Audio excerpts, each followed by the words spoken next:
આદિવાસી સમાજ ભેગા થઈને લડે તો હિન્દુત્વની રક્ષા કરનારા સંગઠનો આદિવાસીની પડખે કેમ નથી આવીને ઉભા રહેતા?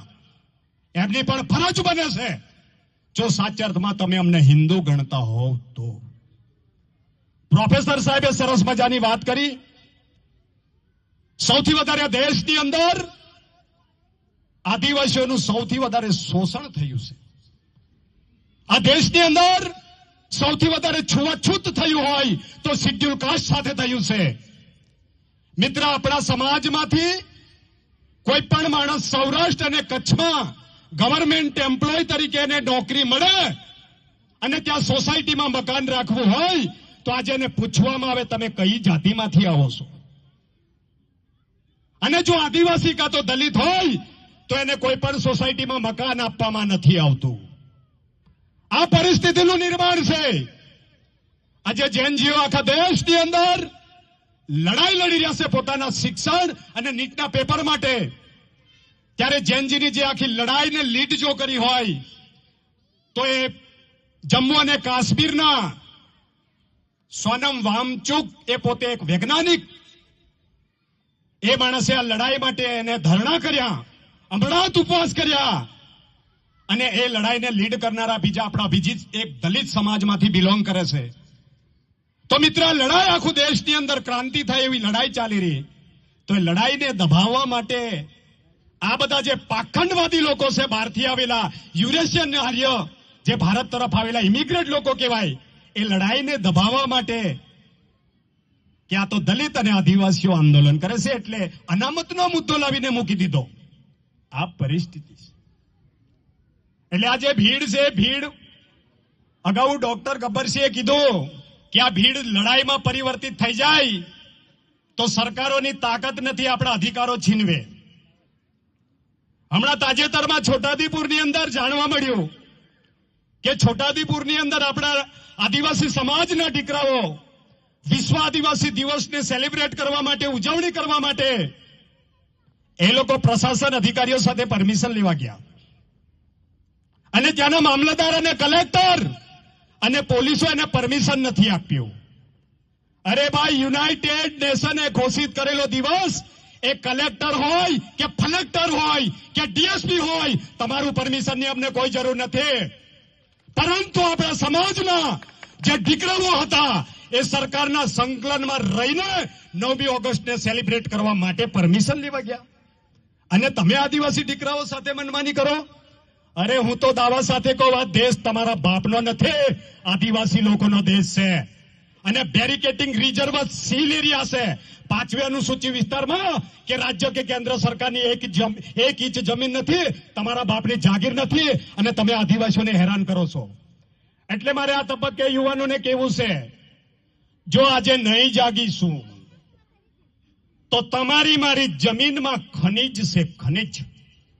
અને ખનિજથી આખા દેશનો અર્થતંત્ર ચાલે છે અને એ અર્થતંત્ર ચલાવવા હોય, અદાણી અંબાણીને જમીન આપી હોય તો આદિવાસીઓને એનકેન પ્રકારે અહીંથી માઇગ્રેશન કરવા પડે. આજે સરદાર વલ્લભ પટેલનું સ્ટેચ્યુ લાયા, 8 ગામના આદિવાસીઓની જમીન લઈ લીધી, બીજા 28 ગામડા અર્થરેરર કાઢવા માટે વેદાંતા કરતા મોટી મોટી પ્રોસેસ કંપનીઓ આવે છે. નસવાડીમાં હાઇડ્રો પાવર પ્રોજેક્ટ આવે, એમાં 18 ગામડા ઉજળે, 28 ગામ વચ્ચે બીજો હાઇડ્રો પ્રોજેક્ટ આવે. કાલે કોઈ બીજી યોજનાઓ લાવશે અને યોજનાના નામ પર, વિકાસના નામ પર આદિવાસીઓની જમીન હડપવાના ધંધા છે. આ સરકારોને ઓળખી લેજો. એટલે આ ઇમ્પોર્ટેન્ટ વાત જ છે. હું કઈ રાજકીય પાર્ટીની વાત નથી કરતો, હું રાજકીય શું ખરો, પણ સમાજથી ઉપર ઉઠીને હું કોઈ દિવસ રાજકારણ નહીં કરું. સમાજ પહેલું છે, પાર્ટી પછી છે. જોહાર, જય આદિવાસી. કવાંટ તાલુકાના રાયપુર ફૂટબોલ ક્લબ ગ્રાઉન્ડની અંદર આપણે ઉજવી રહ્યા આયોજન કમિટીના મેમ્બરો આજની જે 31મા વિશ્વ આદિવાસી દિવસના ગામના પૂંજારા અધ્યક્ષ, જો સમાજની અંદર ક્રાંતિ લાવી શકે એવા નવયુવાનો, મિત્ર, દેશની આઝાદી હોય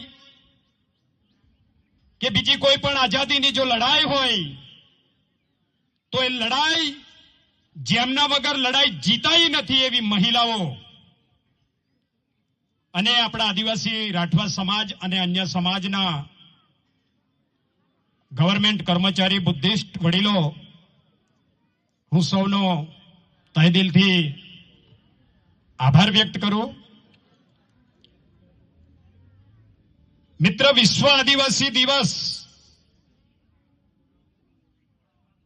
કેમ આદિવાસીઓને જ વિશ્વ આદિવાસી દિવસ, બીજા બધા સમાજના લોકોને કેમ નહીં?